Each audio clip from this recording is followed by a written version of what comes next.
kilo kalahati na baka. Luto natin sa broccoli. Hiniwa lang natin ng ganito. Tapos, tuktokin para mag-juice. Ganito hina natin.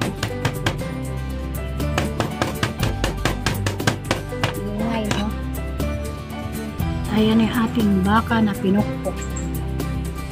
2 bawang, asukal, paminta, at saka soy sauce at oyster sauce. Gagawin natin, marinate muna natin ang baka. Ayan, hihiwain ko muna ito.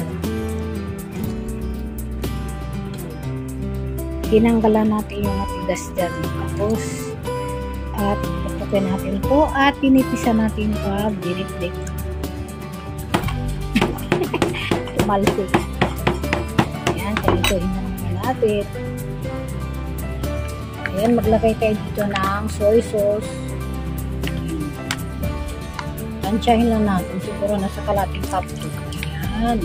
Tapos mag-add na tayo ng paminta. Paminta muna tayo. Bagal yung ating nito. Ayan. Lagay tayo ng paminta. Pero mag-add pa rin tayo mamaya dahil maliit yung butas ng lagay ng paminta. Ayan. Tapos mag-add na tayo isang pakete oyster sauce.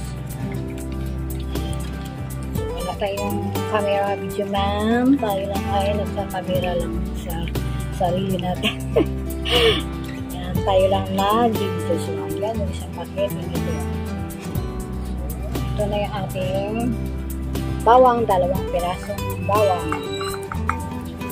Mamaya ilagay ko ito lahat dahil ayaw niyang sumama. So mamaya ilagay ko dyan lahat. Ayan, asimot ko na siya lagay dyan. Mag-add tayo ng asukal. Ayan, ang sukal. Para tamis-tamis. Ayan, 2 kutsara lang. Okay na yan. Halo-haloin. Ayan. Ready na yan. Add pa tayo ng paminta. Ayan, ilipat natin sa isang tray. Ilipat natin siya dyan. Kalat lang natin. Paghiwa-hiwalay lang natin siya ng ganito dahil ilagay na natin yung ating hinalo na mix na yan, sarsa.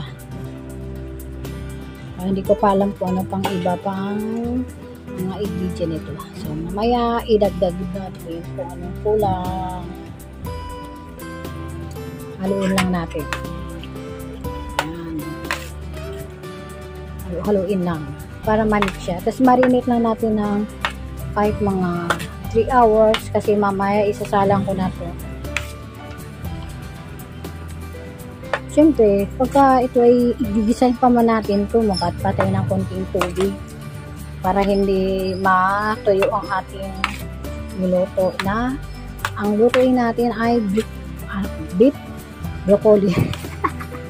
Kalimali din sa naplas sa salita kasi nagbubulol din tayo ni paminsan-minsan. Hahaluin lang natin na maigi. Ayan, tapos marinate lang natin yan.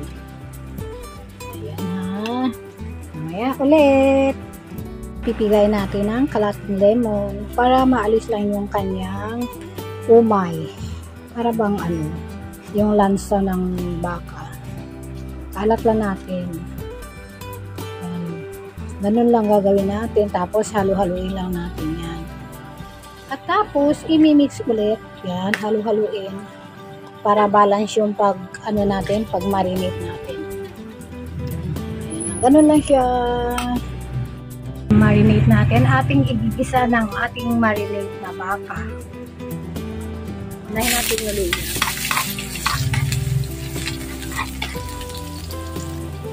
Siya na lang, bawang.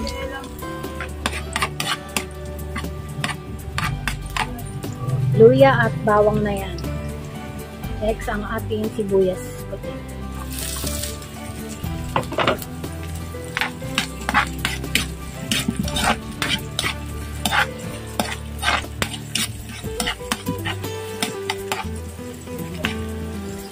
Next yung ating baka. Konti-konti lang kasi yung marami ito. Yan.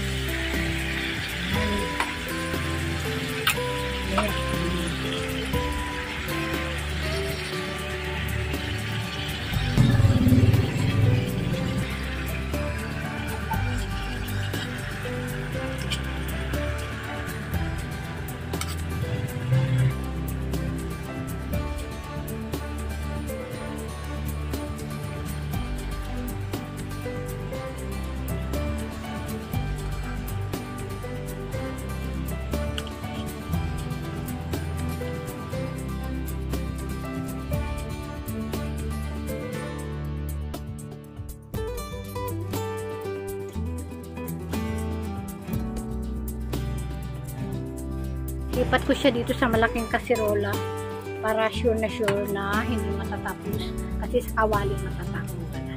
So dito hindi niya matatapon at mahirapan ako maghalo doon kasi marami yung baka. So dyan na lang siya sa malaking kasirola. Pagkatay ng isa lang nor beef, dyan na siya. Tutulog din yan. Takpan. Lang natin yan. Meron na tayo ito. Ito na yung itatapping natin sa broccoli. Ito babalatan ko pa. Ito yung broccoli natin. Pinakuluan lang natin ng isang beses, half cook, at yung tangkay ng broccoli at saka yung panis. Ganun yung pinakuluan din natin isang beses. Siyempre, ito din ito. Tapos meron tayong itlog pugo. Ito yung ating beef. I-transfer natin dito. Ayan. So, pwede na siyang ilagay dyan. Habang mainit pa yung ating ulam. Pero hindi na ito lalata ang gulay dahil medyo lumamig din gulay. Ayan, hinalo ko na lahat dyan. Kunti lang yung ating sarsa para puro-puro yung ulam na. Ayan, nilipat ko na siya dyan. May topping pa siya na itlog pugo. Beef broccoli.